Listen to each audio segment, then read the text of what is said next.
Saudara, aksi demonstrasi mengkritik kebijakan pemerintah terus berlanjut. Sejumlah komponen mahasiswa dan elemen masyarakat hari ini memadati sudut pertigaan Gejayan Yogyakarta. Massa dari Aliansi Rakyat Memanggil terdiri dari komponen mahasiswa dari kampus-kampus di Yogyakarta, Aliansi Suara Ibu Peduli, serta elemen masyarakat. Selain itu, seruan klakson pengguna jalan juga mengiringi aksi massa yang membawa 6 tuntutan utama, termasuk meminta pemberhentian program MBG sebagai yang paling utama. Orasi tentang keresahan warga mulai dikumandangkan. Massa aksi juga kompak membawa spanduk dan bendera tentang tuntutan mereka terhadap pemerintah.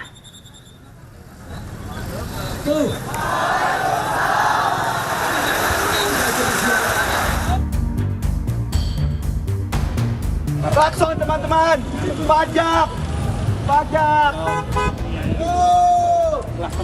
Ya, kami sudah menyampaikan permintaan aksi secara tertulis kepada Kepolisian Republik Indonesia, terutama Polres Jakarta Pusat. Namun, yang kami dapati ketika kami sampai di Semanggi, malah kita dihadang, kita dipaksa dorong-dorongan dengan polisi. Merupakan wilayah kegiatan proyek perputaran bisnis, lokasi bisnis. Ribuan mahasiswa dari BEM UI dan Aliansi Mahasiswa Jabodetabek mengepung kawasan Bundaran Hotel Indonesia Jakarta Pusat sejak Jumat siang hingga malam hari. Klakson teman-teman, pajak. Aksi yang diawali dengan long march dari Senayan itu membawa 5 tuntutan utama untuk evaluasi kebijakan pemerintah dan perbaikan ekonomi. Dalam orasinya, mahasiswa mendesak pemerintah untuk menghentikan pemborosan APBN, menurunkan harga bahan pokok serta BBM, dan menghapus praktik militerisme di ruang sipil. Mahasiswa juga menuntut penghentian program MBG, proyek koperasi Desa Merah Putih, serta mendesak Presiden Prabowo mengakui kekeliruan kebijakannya. Aksi demo mahasiswa yang sebelumnya akan dipusatkan di Bundaran HI ini menjadi batal karena dicegat aparat kepolisian. Mahasiswa mengaku mereka sudah mengirimkan surat pemberitahuan kepada Polres Jakarta Pusat. Namun, polisi tetap melarang karena adanya peraturan Gubernur DKI soal kawasan padat aktivitas. Kami sudah menyampaikan permintaan aksi secara tertulis kepada Kepolisian Republik Indonesia, terutama Polres Jakarta Pusat. Karena kami memang merencanakan bahwa aksi ini akan dilakukan di Bundaran HI, teman-teman. Namun, yang kami dapati ketika kami sampai di Semanggi, malah kita dihadang, kita dipaksa dorong-dorongan dengan polisi. Dan bahkan kami sudah menyampaikan bahwa kami telah memberikan pemberitahuan, tapi mereka hanya tertawa. Mereka hanya mengetawahi kami, mereka hanya pura-pura menelpon atasannya, tidak hanya di depan Semanggi, teman-teman. Kami juga ditahan di GBK, di Fairmont, di tempat-tempat lainnya. Belum ada surat yang dikirim dari BEM UI dalam pemberitahuan penyampaian aspirasi di hari ini. Ada peraturan Gubernur DKI nomor 232 tahun 2015 dari mulai Bundaran Senayan, Bundaran Semanggi, Bundaran HI yang tempat kita sekarang termasuk Patung Kuda. Ini merupakan epicentrum lalu lintas, jantung lalu lintas DKI, sehingga apabila terjadi kepadatan arus lalu lintas, ini akan memberikan dampak yang luar biasa sampai dengan arteri. Selain di kawasan Duku Atas, aksi demo mahasiswa di kawasan Salemba, Jakarta Pusat sempat diwarnai kericuhan saat petugas gabungan TNI Polri berusaha membubarkan jalannya unjuk rasa.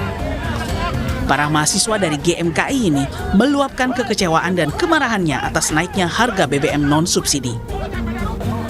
Tak hanya di Jakarta, aksi demo mahasiswa juga terjadi di kota Solo.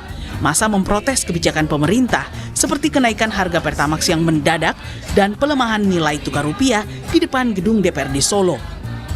Mahasiswa menilai sejumlah kebijakan Prabowo Gibran justru menjadi penyebab ekonomi Indonesia bermasalah, terutama soal makan bergizi gratis. Menanggapi tuntutan mahasiswa soal kenaikan harga Pertamax dan penghentian program MBG, politisi Gerindra Andre Rosiade tegaskan, harga Pertamax mau tak mau harus dinaikkan karena imbas situasi geopolitik.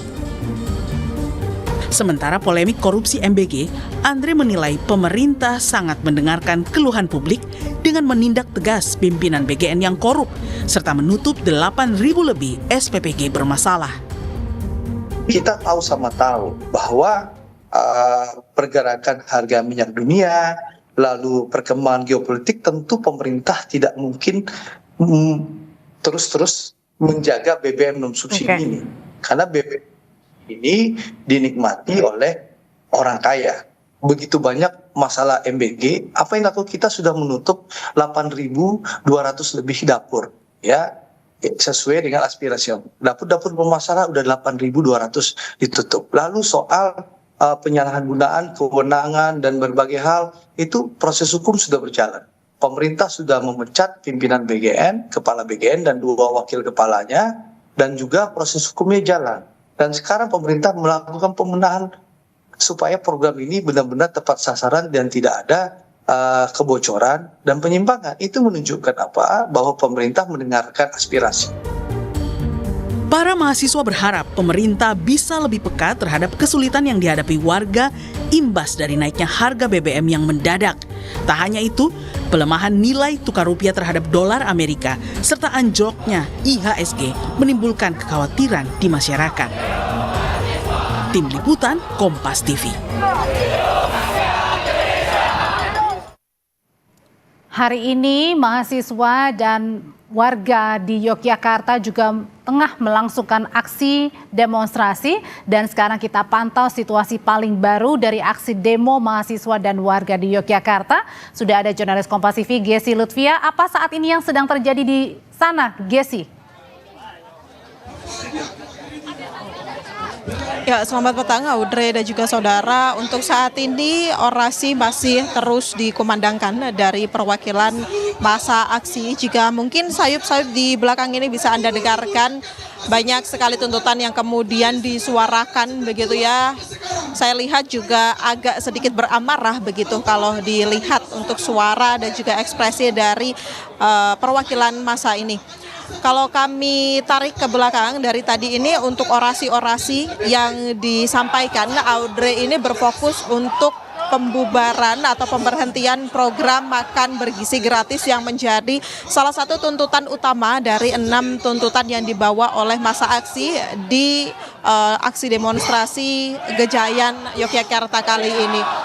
Masyarakat berharap atau masa aksi ini berharap tuntutan ini kemudian dapat didengarkan secara langsung oleh pemerintah setempat begitu ya, dan nanti juga bisa kemudian dibawa menuju ke pemerintah pusat untuk direalisasikan. Dari pukul 2 sampai dengan saat ini dari persiapan begitu ya, saya lihat juga masa aksi tidak ada yang berkurang meskipun tadi sempat diguyur hujan. Semangat mereka ini masih terus berkobar begitu, mengingat atau menyoroti tuntutan ini sejalan dengan keresahan mereka, dimana kalau kita lihat ada kebijakan untuk kenaikan harga BBM, kemudian juga sembako yang saat ini juga mayoritasnya naik.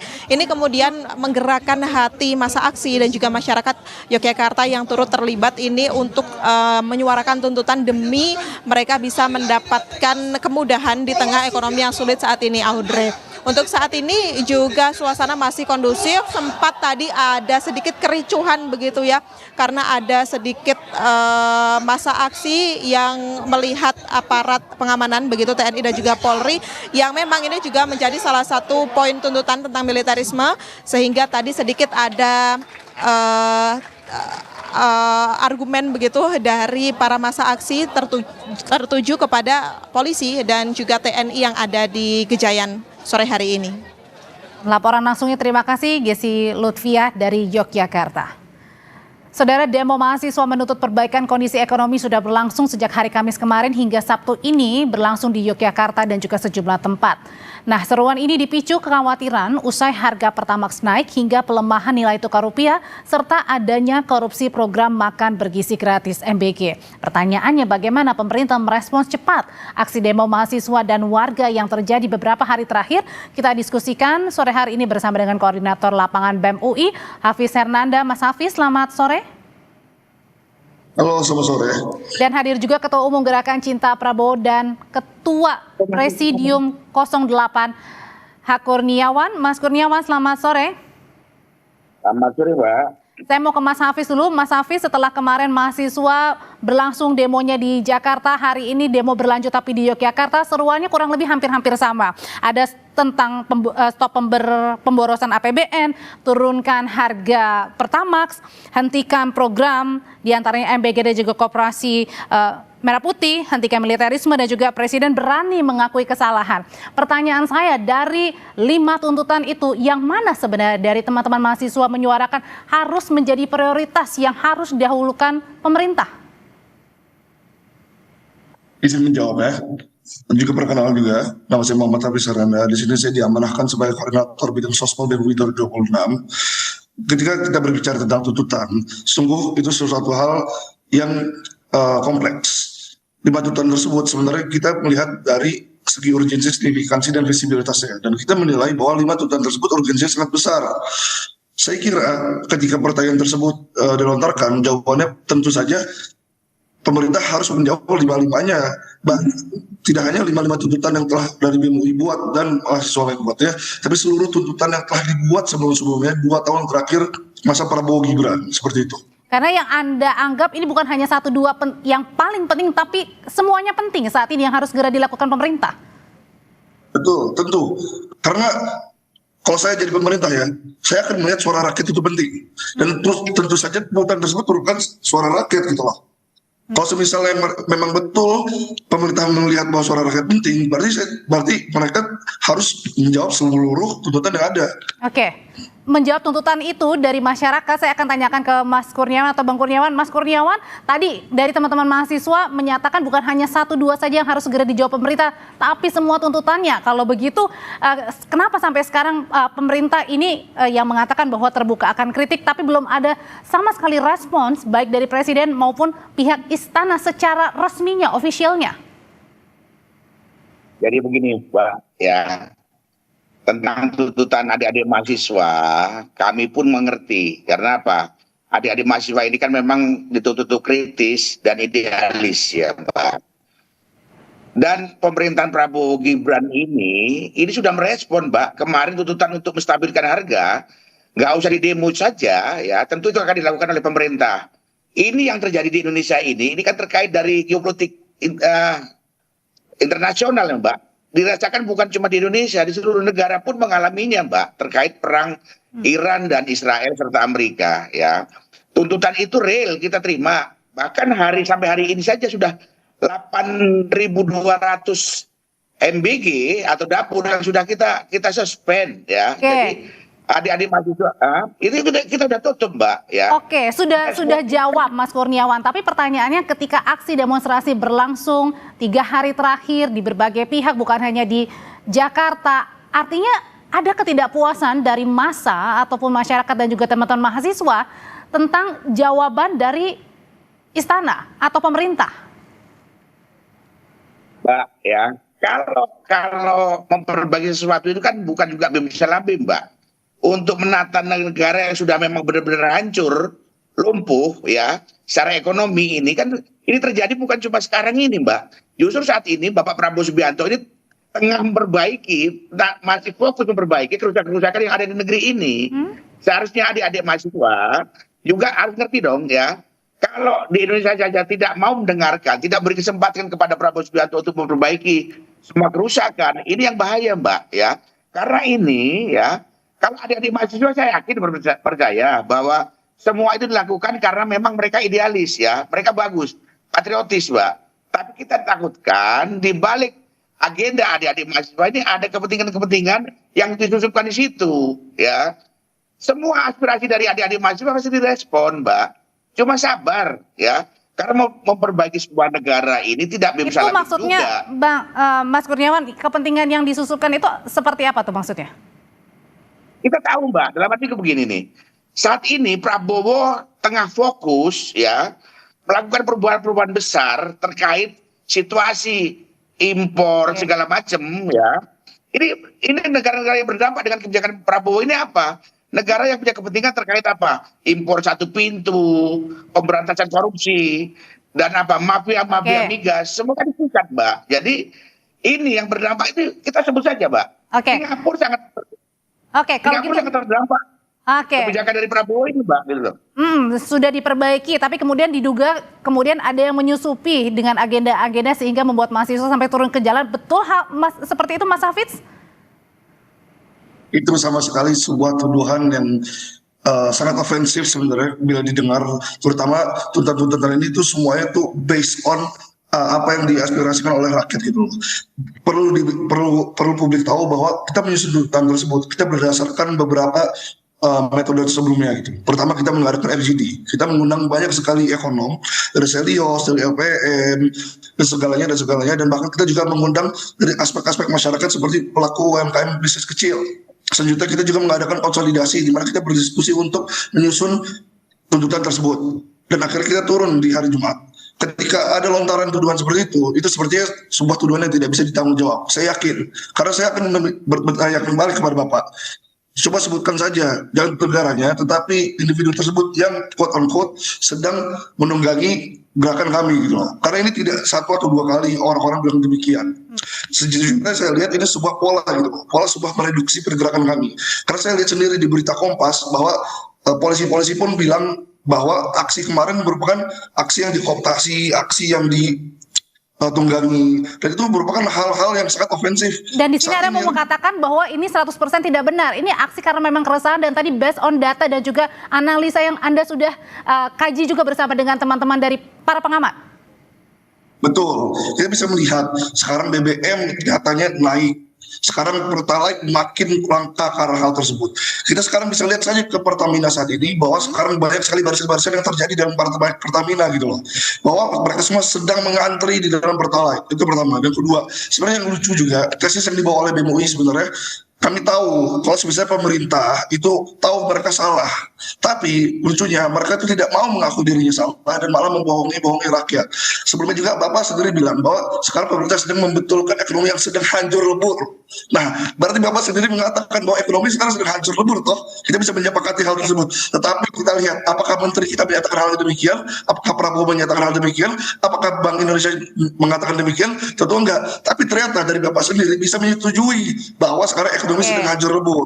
Kedua, mungkin terakhir, ini ketiga. Bapak bilang bahwa saat ini semua orang sedang mengalami hal yang sama gitu loh. Hal-hal yang justru sama yang dirasakan oleh negara lain adalah tidak hanya dolar Amerika yang menguat, tetapi Singapura, Malaysia, dan negara-negara pun mata uangnya menguat, dan itu berarti nilai rupiah itu melemah. Jadi pertanyaan saya selanjutnya adalah apa yang teman-teman akan lakukan? Kemarin sudah melakukan aksi demonstrasi, apakah akan melakukan aksi lagi?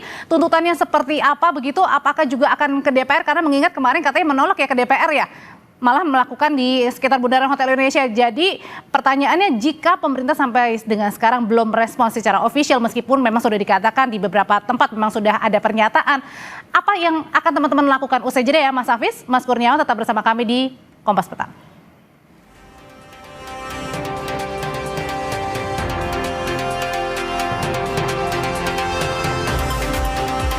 Mas Hafiz, kalau kemarin Anda dan teman-teman juga meminta untuk membunyikan klakson para pengendara yang sedang melintasi kawasan Bundaran Hotel Indonesia, itu sebenarnya bentuk seperti apa? Kecintaan, lelahkah, atau bentuk kelelahan dari Anda dan teman-teman?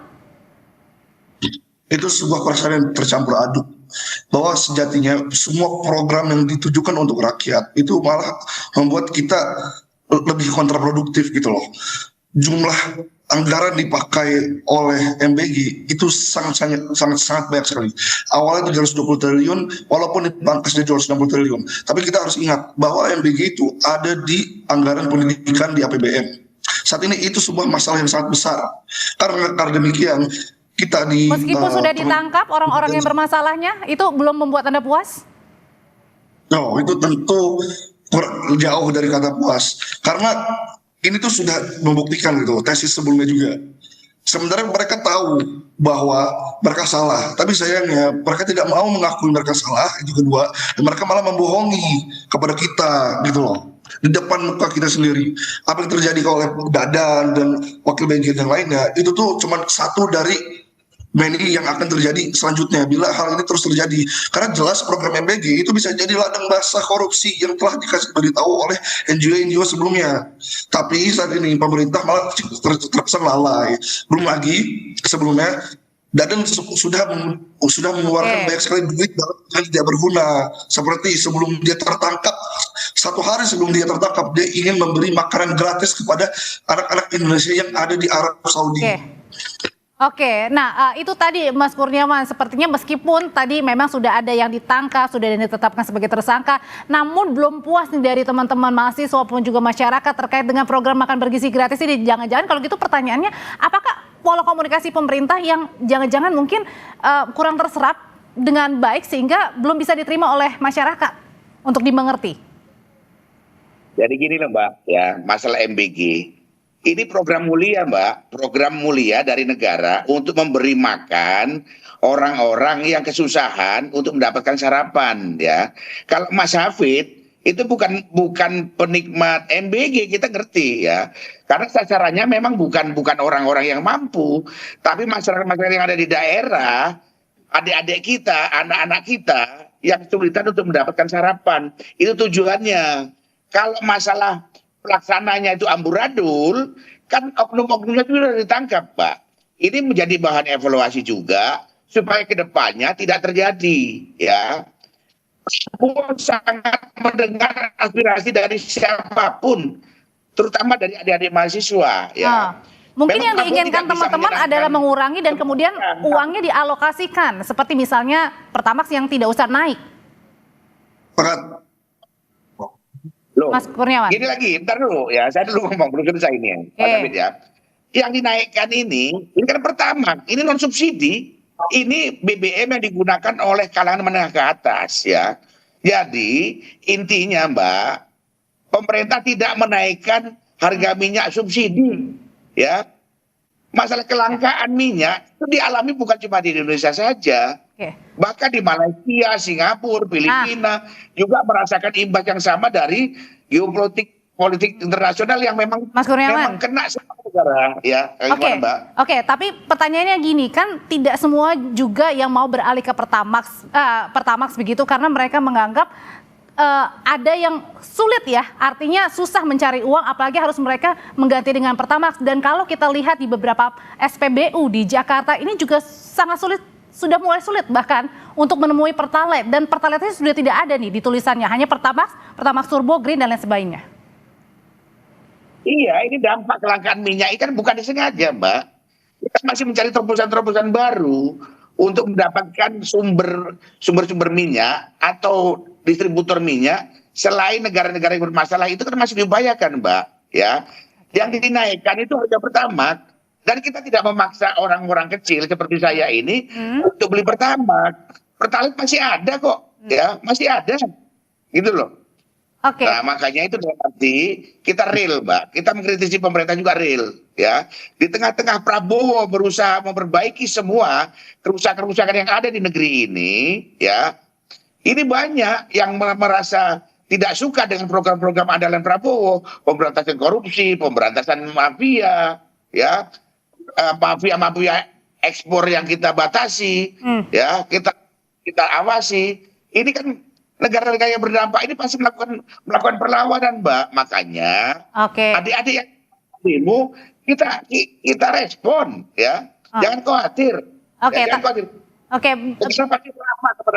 Kalau direspon itu Mas Kurniawan, berarti apakah ada dari perwakilan pemerintah begitu untuk menemui teman-teman mahasiswa? Jauh ini belum ada sih. Kalau menurut Bapak gimana? Apa ternyata Bapak melihat sesuatu data yang baru? Karena sejauh ini kami melihat kemarin berangkat dari jam 10 pagi sampai sore sampai malam kita belum melihat sama sekali. Tapi mungkin Bapak melihat.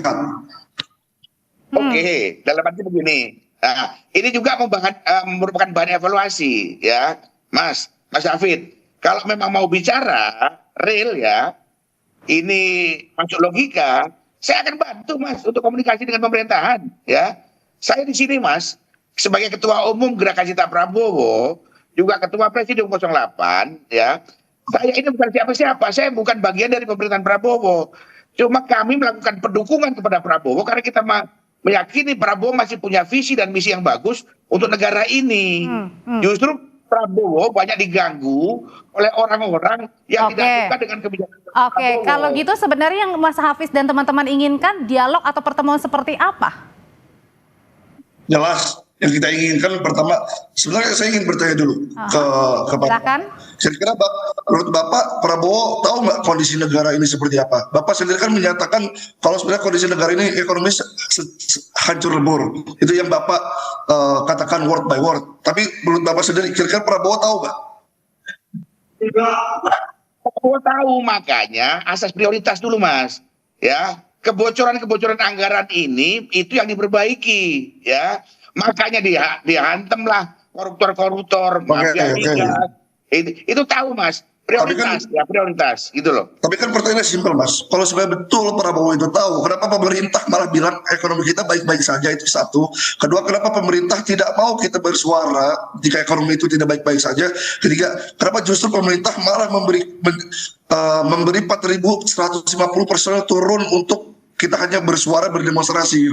Kalau sebesar betul pemerintah menyatakan bahwa ekonomi kita hancur lebur, silahkan katakanlah, jangan diam-diam lewat program-program, katakanlah di depan kita atau di depan rakyat-rakyat. Perlu diingat, salah satu tuntutan kita adalah kita ingin Prabowo mengakui kesalahannya dan berhenti mengelak. Karena saat ini kita lihat ini sebuah masalah kepimpinan. Saat ini komunikasi Prabowo Gibran itu sangat dipertanyakan. Bagaimana mereka cara ini. Mas Kurniawan. Mas Hafid ya. Ini saya ngerti, saya nangkap apa maksud Mas Hafid ya. Berarti begini. Masalah jeleknya komunikasi kita akui, Mas. Ya. Kurang bagusnya komunikasi dari istana ke masyarakat kita akui dan kita evaluasi, ya. Kita evaluasi dalam arti untuk memperbaiki sebuah negara ini kan dibutuhkan waktu juga, Mas, ya. Di tahun kedua Prabowo ini perbaikan tengah dilakukan, Mas.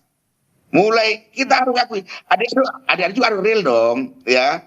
Jangan yang naik pertama, ya. Ini memang imbas dunia, imbas dari masalah yang di dunia tadi. Ini justru yang melakukan demo ini yang menikmati subsidi, gitu loh. Tapi Bapak sebenarnya kalau gitu pertanyaan saya tengahi buat Mas Kurniawan dan juga Mas Hafiz. Yang pertama deh ke Mas Hafiz dulu, apa yang sebenarnya teman-teman inginkan, dialog seperti apa, pertemuan seperti apa yang diinginkan? Tapi Bapak dan publik itu harus tahu bahwa saat ini Indonesia itu tuh terjebak kelas menengahnya, yang sesuatu dinamakan middle income trap. Mayoritas rakyat Indonesia itu kelas menengah, Pak. Bapak sendiri kan bilang pertama kali dipakai oleh kelas menengah. Iya betul, tapi saat ini kelas menengah kita itu tuh rata-rata pada turun kelasnya, Pak. Mereka sedang tersakiti karena hal tersebut. Karena pertama sama lagi ini makin akan mencederai kehidupannya hari-hari gitu. Jadi yang Anda inginkan seperti apa dialognya, komunikasinya, Mas Hafiz? Yang kita inginkan adalah pertama Prabowo harus mengakui kesalahan. Kedua, Prabowo harus terus terang bahwa saat ini Indonesia bisa saja menuju kebangkrutan sesuai dengan tagar aksi kami gitu. Menuju Indonesia bangkrut, tidak hanya bangkrut ekonomi, tapi juga bangkrut moral kepemimpinan gitu loh. Itu yang dibutuhkan saat ini. Karena kita lihat bahwa pemerintah itu bisu dan tuli. Bahkan suara saya itu seperti ini. Baik. Artinya ini adalah satu bentuk kecintaan Anda, kepedulian ya terhadap Indonesia supaya lebih baik lagi gitu ya, Mas Hafiz ya. Kalau gitu pertanyaannya ke Mas Kurniawan. Mas Kurniawan, apa tuh yang tadi sudah ingin teman-teman sampaikan dan apa respon dari relawan Prabowo Gibran juga kepada pemerintah? Mbak, kami itu relawan tegak lurus Prabowo, Mbak ya. Kalaupun memang ada yang salah, kami pun mengkritisi, Mbak. Bahkan kami siap mencabut dukungan ke Prabowo kalau Prabowo tidak mendengarkan aspirasi dari rakyat. Itulah bentuk cinta yang bertanggung jawab, Mbak. Tapi memperbaiki sebuah negara yang memang sudah rusak ini kan butuh waktu juga, ya. Kalau dikatakan Indonesia akan menuju ke arah kebangkrutan, tidak juga, Mbak. Imbas dari kebijakan Prabowo itu pasti ada, ya.